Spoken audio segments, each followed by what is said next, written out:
Howdy folks, Deanna Rubino here with Windows Phone Central, and welcome to our Windows Phone 8 video tour. There's a lot to this OS, so I can't show you all in one video unless you want it to be 20 minutes. But we're going to just do some basic stuff here, and then we'll go into deeper aspects in some other videos, so make sure you go to wpcentral.com and check those out. Anyways, the main change, of course, are those tiles on the screen. You can see there, Windows Phone 7.5 device, Lumia 900 480 by 800 resolution versus the 1280 by 720 resolution of this device. That's the HTC 8X. World of difference, of course, in quality and resolution, especially for images and text. There you go, though. You get your big tiles here with the little black gutter versus the multi-size tiles on this one and no gutter. So this takes up more space. You can also resize your tiles by holding them down. Get a little arrow here. You tap, make small, make double wide, or make regular. Choose what you want. This is really, really great for prioritizing. So, for instance, my email or the store, I don't really need a big tile for. I don't go into them that often. Same with my music. So I can make them smaller. I can make Kick Messenger a little bit bigger because I tend to use messaging a lot more. Windows Phone Central app because it's, awesome. But then you have your other features down here, same thing. So you can kind of prioritize, and it gives you a way to customize the look and function of your device. And it's very useful and really elegant. Just great to use. Let's hop into Xbox games here. There are some differences with this. I'll show you here. You can see the new gray look. And it definitely looks a lot better. Let's see if we can bring down my... Oh, look at my cool guy coming in. Too bad they can't fight each other. That's my Borderlands 2 costume. Anyways, animation's actually pretty good on Windows Phone 8, mostly because of the new graphics that's available there. But you can also do things like, let's tap the store. And you still have to go to Xbox Extras for that. No difference there. But we slide over, and you have requests on this side, but over here you have your smart glass, game store, and friends. So a little bit laid out differently. Still your spotlight and collection. Then now you have your notifications act like this. And when you go into friends and say Paul's online, I can actually send Paul a message now. And let's see if I did that here. Not much you can do. I can view Paul's recent stuff in his bio, his profile.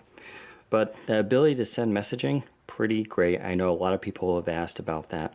Same thing though, recent, compare, profile. Much better looking in Windows Phone 8 though. Everything is smoother, and that messaging is, amazingly it wasn't there in the first place, but it's kind of great now to see it. Get back out. Of course, you got your smart glass, your notifications, as we were saying before, just show up as tiles. And of course, you have your spotlights. So that's kind of cool stuff there. We'll get out, scroll back down here. Email, not a whole lot different here. Though there is one really cool feature, settings. And to use light background.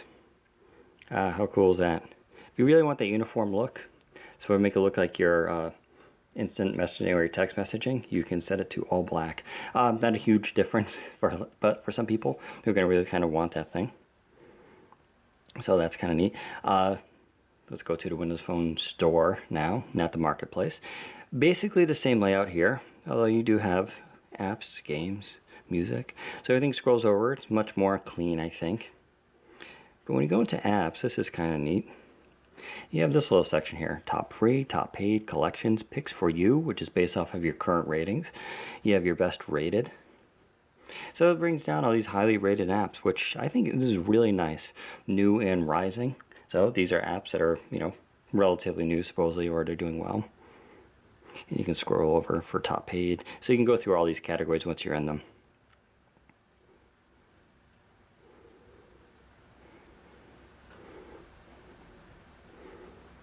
So that is the store.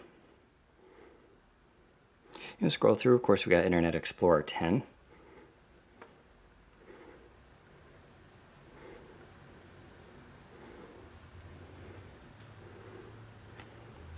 Load up the site here. Everything works very well. With that 1.5 dual core CPU support on here, Scrolling is very, very smooth. You can see, look at that refresh rate. There's a lot of comments on that article, but you can see there is no lag. There is no area where it hasn't redrawn the page yet. Go down, of course, find on page is back. So you can find specific words or things you're looking for, which is pretty cool. We'll go into settings, mobile version, stop refresh, delete history, advanced settings, get suggestions, do not track requests websites, so that's pretty nice. Use smart screen filter to help protect against unsafe websites. So you can turn these things on and off, but it's a great protection scheme.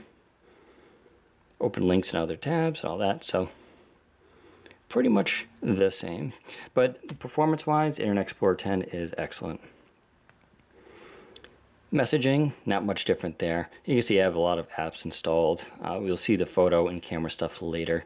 We can scroll through here. Calendar, unfortunately, is still exactly the same, so there are no new options as far as I can tell. Okay, now we can head to Maps, which do have some changes to them. Of course, you still have your basic thing there. You have, your local scout, show traffic, favorite places, aerial view, which is kind of neat. And if we go down to settings, you have this new feature, download maps.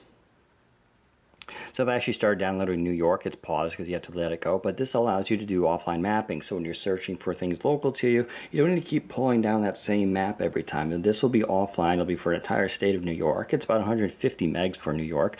So actually it's not too bad. And you can even check for updates in case things change there. You can see check for updates. So that is a really cool feature. You can also delete history, and you can probably get rid of those maps just by holding down. Other than that, everything is pretty much the same here when it comes to maps, which is kind of a good thing. You can still do directions, and it still does the normal thing, although we're expecting to have like a Nokia Drive app to come down for directions. Scroll through here, of course, Office gets an upgrade, looks a little bit different here. It also works now with Office 2013, meaning when you write something on your computer and it syncs to SkyDrive, it'll show up under here under your recent stuff, which is kind of neat. So there's some there, and that's, you can see the comparison between these two. So you have notes. Now you'll notice there are no notes in this version here because OneNote is removed. It's a separate application now because people use it all the time. And so that's kind of the main differences here. We'll scroll through a little bit more. But you can see it is kind of nice. Speaking of OneNote, OneNote is its separate app, which is kind of cool. So people apparently use this a lot more, so they want to use it front and center. Once again, it also syncs up. Phone isn't any different. We've already done a video of the People Hub, which you can watch after this one. Photos will be in a different video as well. And then, of course, we have settings, which we can go through here. There's quite a bit. There's Kids Corner, Battery Saver. We'll do a thing on Kids Corner in a little bit. Your backup saves stuff to the cloud. Kind of like that a lot. App list and settings. So now it shows your... you can, when you back up your apps and everything like that. So if you switch to a different Windows phone, you can re-download those things, which is kind of cool. Text messages get backed up as well. And of course, photos, which give you different options. Of course, you can do best quality, which will only back up over Wi-Fi, which is a nice option. Good quality, or setting with for videos.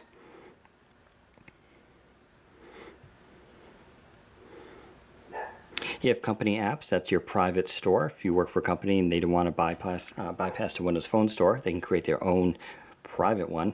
You can do that here, and that's where you would log in. Beats Audio, Attentive Phone, that's HTC stuff, of course. Regulatory is just some FCC information. Phone storage gives you how much storage you have on your device, and if you have a phone with micro SD card, that would be here where you can manage it, although this phone does not have that. Get your flight mode there. Tap to send, that's your NFC stuff. Internet sharing, email accounts. Go to theme.